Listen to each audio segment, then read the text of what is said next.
পবিত্র ঈদুল আজহা উপলক্ষে শান্তিসভা উদারবন থানায় 24/5/2026 ইংরেজি রবিবার বিকাল 3 ঘটিকার সময় পবিত্র ঈদুল আজহা উপলক্ষে উদারবন্দের অন্তর্গত প্রত্যেক মসজিদ, ঈদগাহ ও গাঁওরক্ষী বাহিনীর কমিটির কর্মকর্তাদেরকে নিয়ে উদারবন থানার ভারপ্রাপ্ত অফিসারের ব্যবস্থাপনায় এক সভা অনুষ্ঠিত হয়।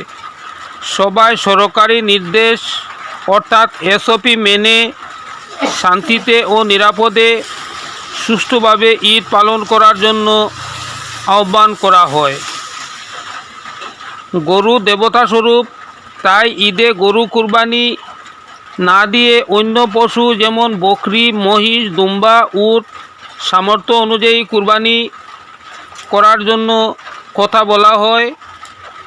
কুরবানির মাংস কোথাও আত্মীয় বাড়ি পাঠাতে হলে সাবধানে পাঠাতে বলা হয়, যাহাতে কোনো দুষ্কৃতীর চক্রান্তে পড়তে না হয়। কুরবানির বজ্র হাড্ডি যাহাতে যত্রতত্র না ফেলে মাটিতে পুঁতে রাখা হয়, যাহাতে কোনো পশু পাখি অন্যত্র ফেলে কাহারও কোনো অসুবিধার সম্মুখীন হতে না হয়।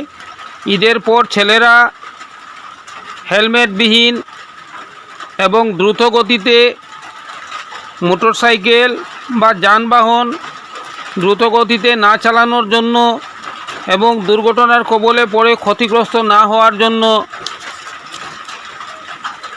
প্রত্যেককে জানিয়ে সজাগ করে দেওয়ার জন্য প্রত্যেক জনসাধারণকে অবগত করানো হয়। ইসলাম ধর্মাবলম্বীরা গরু বর্জন করার ব্যাপারে আসামের মুখ্যমন্ত্রী শ্রী হিমন্ত বিশ্ব শর্মা মুসলিমদেরকে ভূয়সী প্রশংসা করেন বলে জানা যায়। আজকের সভায় বক্তব্য রাখেন শিলচরের এডিশনাল SP শ্রী মহেন্দ্র বরা, উদারবন থানার ভারপ্রাপ্ত officer Sim Taimu, BDP CO-BDO Rebul Hussain Barbhuiya,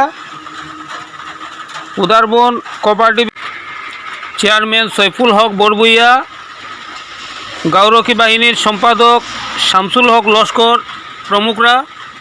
বিস্তারিত ভিডিওতে দেখতে পারবেন, দেখতে থাকুন। গরু ধরছে বা আরও অন্যান্য জায়গার অন্য মানুষগুলা ধরে গরু, এই গরু ধরাটা আইনত বৈধ না অবৈধ, এটা আমরা আজকে সবাই জানলে একটা পালা হয়। দ্বিতীয়ত কথা হয়েছে যে কুরবানিগুলা দেওয়া হইব, সেই কুরবানিগুলার আবর্জনা যে এগুলো আমরা গাথার চিত্রে রাখতে লাগবে। ওখানে একটা দুষ্কৃতি দল সক্রিয় আছে, সবসময় গণ্ডগোল লাগাইতে চাই।